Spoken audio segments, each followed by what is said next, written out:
안녕하세요. 하늘 본향을 그리워하는 갠성경 토론 시간입니다.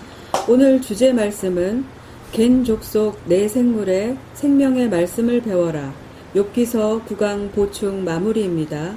본문 말씀은 욥기 12장 5절에서 7절 말씀을 통해 우리가 어떤 지혜를 얻을 수 있는지 깊이 탐구해 보는 시간을 가질 텐데요. 오늘 대화에서는 특히 다음 내용들을 중점적으로 다룰 예정입니다. 첫 번째, 욥의 세 친구들이 보여준 신앙의 한계 보면 그들이 왜 욥을 제대로 위로하지 못했는지, 그리고 그들의 결말은 어떠했는지 알아봅니다. 두 번째, 가인과 아벨, 그리고 셋의 후손, 성경 속 인물들을 통해 우리의 믿음이 어떤 모습이어야 하는지, 나그네 정신의 의미를 짚어보겠습니다. 세 번째, 선한 사마리아인 상징적 비유의 해석인데요. 강도 만난 자의 이웃이 누구인지, 그리고 예수님의 비유가 오늘날 우리에게 주는 메시지는 무엇인지 함께 생각해 봅니다. 그리고 네 번째, 영적 강도와 육적 소욕입니다. 현대 사회에서 우리를 영적으로 가난하게 만드는 강도는 무엇이며 어떻게 이를 경계해야 할지 이야기 나눠보겠습니다. 그럼 갠성경 연구원 주선희 자매님, 작가이신 홍성호 형제님과 함께 오늘의 대화 시작해 보겠습니다. 네, 안녕하세요. 주선희 자매입니다. 욥기 12장 5절에서 7절은 욥이 친구들에게 당하면서 던지는 질문의 답변이 시작됩니다. 강도의 장막은 형통하고 하나님을 진노케 하는 자가 평안하니 하나님이 그 손에 후히 주시니라는 말씀은 당시 욥의 혼란스러운 심정을 잘 보여주고 있죠. 아, 그렇군요. 욥의 상황을 이해하는 것이 중요하겠네요.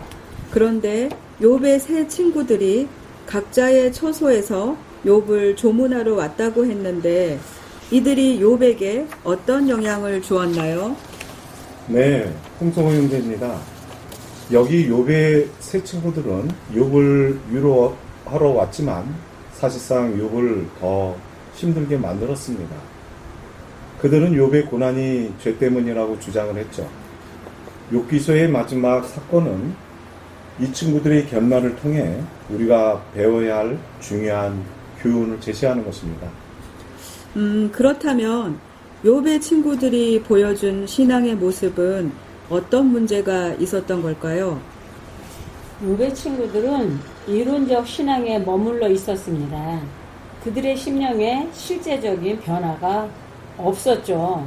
하나님께서는 욥기 42장 8절에서 그들에게 너희 우매한 대로 너희에게 갚지 아니하리라.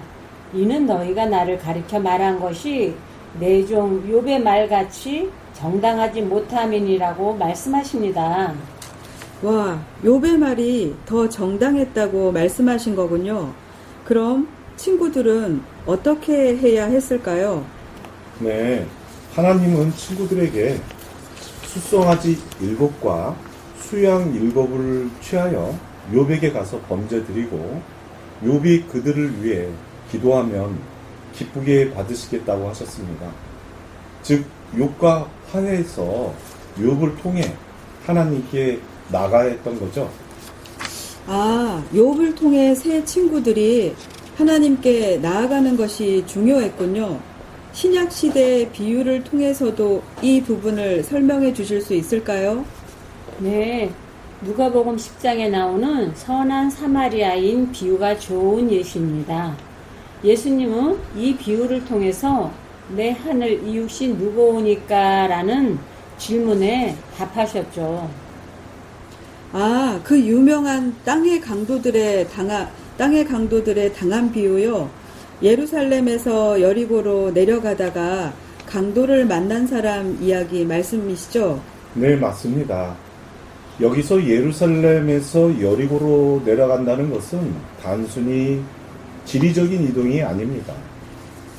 예루살렘은 성전이 있는 곳, 즉 예수님의 나그네 정신 안에 있는 곳을 상징하고, 여리고는 죄지은 자를 심판하는 곳, 기복세상으로 내려가는 것을 의미합니다. 어머, 여리고로 내려간다는 말이 기복 세상으로 내려가는 영적인 의미였군요. 그럼 강도를 만난다는 것은 무엇을 뜻하나요? 네, 하늘 마음이 기복 세상으로 내려가면 당장 강도를 만나게 됩니다. 여기서 강도는 기복, 세상의 욕심과 명예를 상징해요.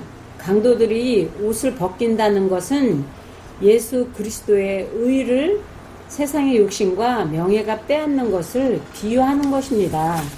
와, 정말 깊은 의미가 담겨 있었네요.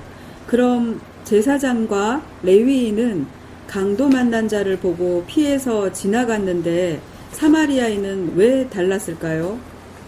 네, 제사장과 레위인은 이스라엘 백성들이 믿는 자들이었지만 그들은 강도 만난 자를 보고 피했습니다. 반면 사마리아인은 그를 불쌍히 여겨 돌보아 주었죠. 여기서 사마리아인은 예수님을 가리키며 동시에 나그네들을 상징하는 것입니다. 나그네요? 아, 우리가 바로 영적 예루살렘으로 올라가는 나그네라는 말씀이시군요. 정확합니다. 예수님과 사도들이 영생 복음을 전하며 구원하는 모습을 비유한 것이 바로 이 사마리아인의 행동입니다. 강도들은 교권주의자들이나 레위인들처럼 이 땅의 권력과 물질적 소욕에 취해 하늘 이웃을 알아보지 못한 자들을 비유하는 것이죠. 그렇다면 오늘날 우리에게 강도는 어떤 모습으로 다가올 수 있을까요?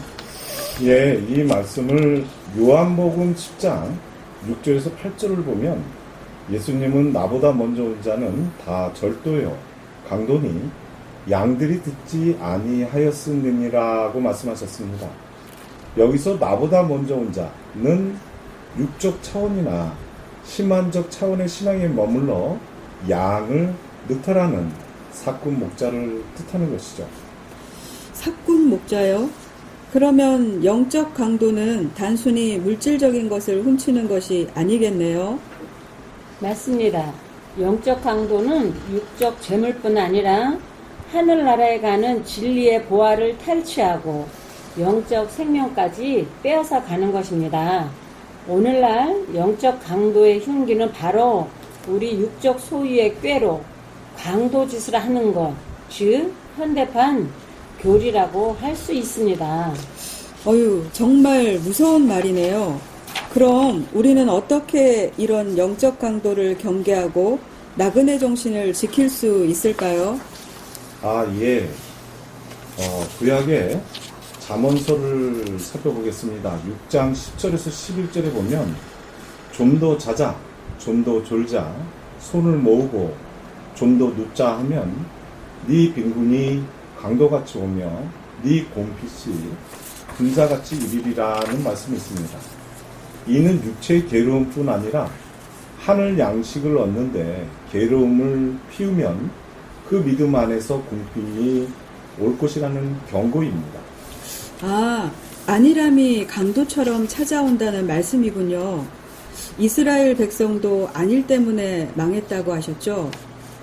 네, 이스라엘 백성은 물질적으로 사치하고 돈을 좋아하며 세상 안일에 빠져 망했습니다. 우리가 예수님의 정신을 갖지 않고 세상 술에 빠지는 것을 율법에서는 잠을 잔다고 라고 비유할 수 있습니다. 그럼 우리는 기복술에 취해 잠들지 않기 위해 어떻게 해야 할까요? 예, 이 말씀 참으로 좀 어려운 말씀인데요. 우리가 하늘 본향을 그리워하는 나그네가 되어서 겐족속 뿌리가 이어가는 것이 바로 나그네의 삶을 함께 영위하는 것입니다. 기복적인 안일에 술 취하지 않는 것은 멜기세덱의 뿌리로부터 공급을 받고 있기 때문입니다. 즉 세상의 유혹에 흔들리지 않고 영적인 본질을 추구하는 나그네의 삶을 살아야 합니다. 네, 오늘 정말 귀한 말씀 두 분께 감사합니다. 오늘 욥기 말씀을 통해 우리의 신앙과 삶을 돌아볼 수 있는 소중한 시간이었습니다. 갠성경 토론을 통해 우리는 욥의 세 친구들의 이론적 신앙의 한계를 짚어보고 선한 사마리아인 비유를 통해 진정한 하늘 이웃사랑과 나그네 정신의 중요성을 깨달았습니다. 그리고 무엇보다 중요한 것은 첫 번째, 세상의 욕심과 명예라는 강도로부터 우리의 영적인 옷을 지키고, 두 번째, 안일함과 게으름에 빠지지 않고 하늘 양식을 꾸준히 구하며, 세 번째, 영적 강도와 같은 현대판 유대 교리의 유혹을 경계해야 한다는 점입니다. 우리 모두 영적인 나그네로서 예수님의 흔적을 따르며 강도 만나지 않는 믿음의 삶을 살아가기를 바랍니다. 다음 시간에 또 유익한 갠성경 토론으로 찾아뵙겠습니다. 감사합니다.